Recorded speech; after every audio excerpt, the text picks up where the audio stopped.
আসসালামু আলাইকুম, কেমন আছেন সবাই? আশা করি যে যেখানে আছেন আল্লাহর রহমতে ভালো আছেন। হাজির হয়ে গেলাম মজার একটি নতুন রেসিপি নিয়ে। আজকের রেসিপি হলো রাজাহাঁস ভুনা। এখানে 10 গ্রাম শুকনো মরিচ নিয়েছি আর 10 গ্রাম জিরা নিয়ে নিয়েছি।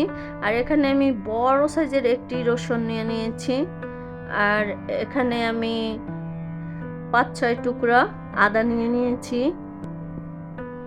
মরিচ, জিরা, আদা, রসুন আমি একসাথে পাটায় বেটে নিব।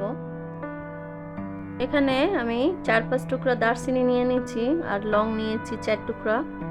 কালো গোলমরিচ নিয়েছি 10-12টি, সাদা গোলমরিচ 10-12টি, জয়ত্রী নিয়েছি 2 পিস, জয়ফল একটা থেকে ভেঙে 3/4 ভাগ, একটি বড় কালো এলাচ, 2টি তেজপাতা মাঝখান থেকে কেটে নিয়েছি আর 10-12টি এলাচ নিয়েছি।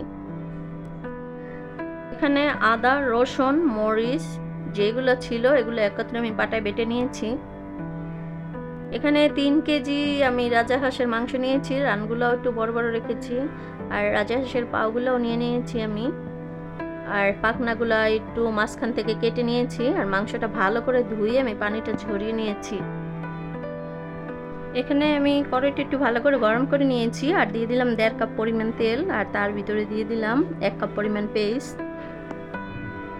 যেই গরম মশলাগুলো রেখেছিলাম এগুলো সব দিয়ে দিলাম আর এলাচগুলো আমি একটু ছেঁচে দিয়ে দিলাম, এতে কিন্তু সুন্দর একটা ফ্লেভার আসে।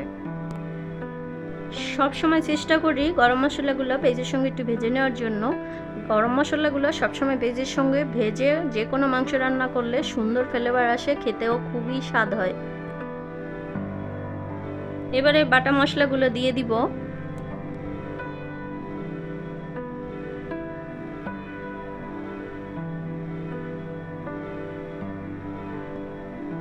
এবারে দিয়ে দিলাম 1 টেবিল চামচ ধনিয়ার গুঁড়া আর 1 টেবিল চামচ হলুদের গুঁড়া আর দিয়ে দিলাম স্বাদ মতো লবণ। যেহেতু আমি অন্যান্য মশলা বেটে দিয়ে দিয়েছি এই জন্য শুধু হলুদের গুঁড়া আর ধনিয়ার গুঁড়া দিয়ে দিলাম। হাঁসের মাংস ভুনা করার সময় মশলা ভালো করে কষিয়ে নিতে হবে। আমি একটু পানি দিয়ে দিলাম। এবারে আরও আমি অনেক সময় নিয়ে মশলাটা কষিয়ে নিব। দেখে অবশ্যই বুঝেছেন মশলাটা কষাতে কষাতে উপরে কিন্তু একটা তেল উঠে এসেছে। এবারে কিন্তু বোঝা যাচ্ছে মশলাটা ভালো করে কষানো হয়ে গেছে। এবারে হাঁসের মাংসগুলো আমি দিয়ে দিলাম।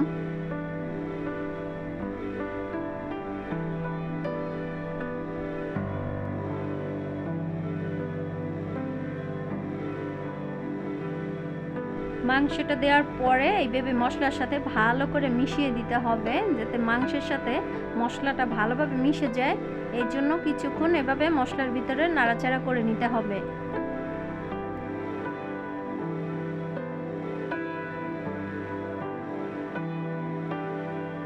রাজাহাঁসের মাংসটা রান্না করতে গেলে একটু বেশিক্ষণই নাড়াচাড়া করতে হবে, তেলের ভিতরে অনেকক্ষণ ধরে কষিয়ে নিতে হবে।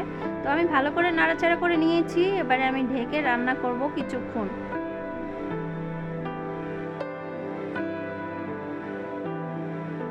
রাজাহাঁসের ভিতরে অতিরিক্ত তেল থাকে, এই জন্য রান্না করার সময় সবাই চেষ্টা করবেন তেলটা একটু কম দেওয়ার জন্য।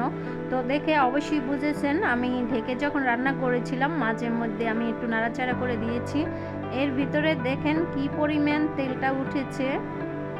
এত পরিমাণ তেল কিন্তু আমি এই হাঁসের ভিতরে দেই নেই, সেটা তো আপনারা দেখেই বুঝেছেন। এই হাঁসের ভিতরে কিন্তু প্রচুর পরিমাণ চর্বি থাকে আর সেই জন্যই হাঁসের ভিতরে অতিরিক্ত তেলটা দেখা যায়।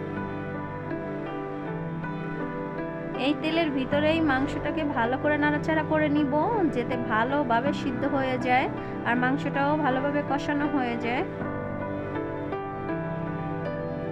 মাংসের ভিতরে যে অতিরিক্ত তেলটা আছে আপনারা চাইলে কিন্তু ইচ্ছা করলে সে তেলটা একটু কমিয়ে নিতে পারেন, আবার চাইলে এই তেলের ভিতরেই মাংসটাকে ভালোভাবে কষিয়েও নিতে পারেন। আমি অনেকক্ষণ নাড়াচাড়া করে নিয়েছি, এবার আরও কিছুক্ষণ ঢেকে রান্না করব।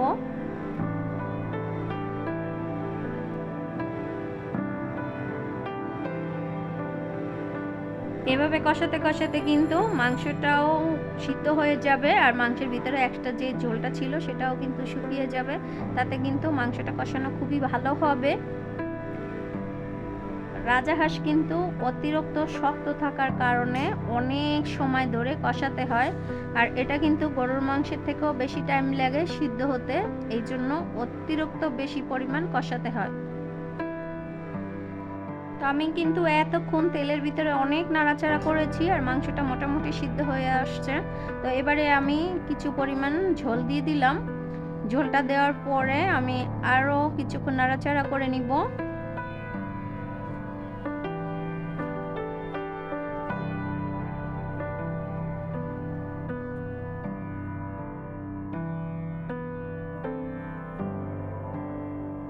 মাংসের ভিতরে যেহেতু আমি ঝোল রাখবো না, সেজন্য আমি আরও কিছুক্ষণ নাড়াচাড়া করে ঝোলটাকে শুকিয়ে নিব। কারণ হাঁস রান্না করলে একটু ভুনা ভুনা টাইপের করতে হয়, আমিও হাঁসটা ভুনা ভুনা করব।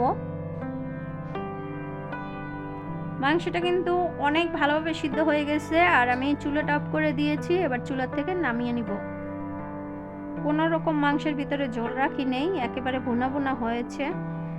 রাজাহাঁস ভুনা যে খেতে এত মজার হয়, এইভাবে ভুনা করলে ঠিক আমি যেভাবে করেছি এইভাবে যদি আপনারা ভুনা করে নিতে পারেন, তাহলে রাজাহাঁস কিন্তু একবার খেলে আর একবার খেতে ইচ্ছা করবে। হাঁস তো এমনিতেই সবারই খুবই পছন্দের, আমারও অনেক পছন্দের। এভাবে রান্না করলে কিন্তু আরও বেশি মজা হয়। আপনারাও এভাবেই ভুনা করে নেবেন, খুবই সহজভাবে দেখানোর চেষ্টা করেছি। আর কেমন লেগেছে অবশ্যই কিন্তু কমেন্ট করে জানাতে ভুলবেন না। আজ এই পর্যন্তই, আবার দেখা হবে নতুন কোনো মজার রেসিপি নিয়ে। আল্লাহ হাফেজ।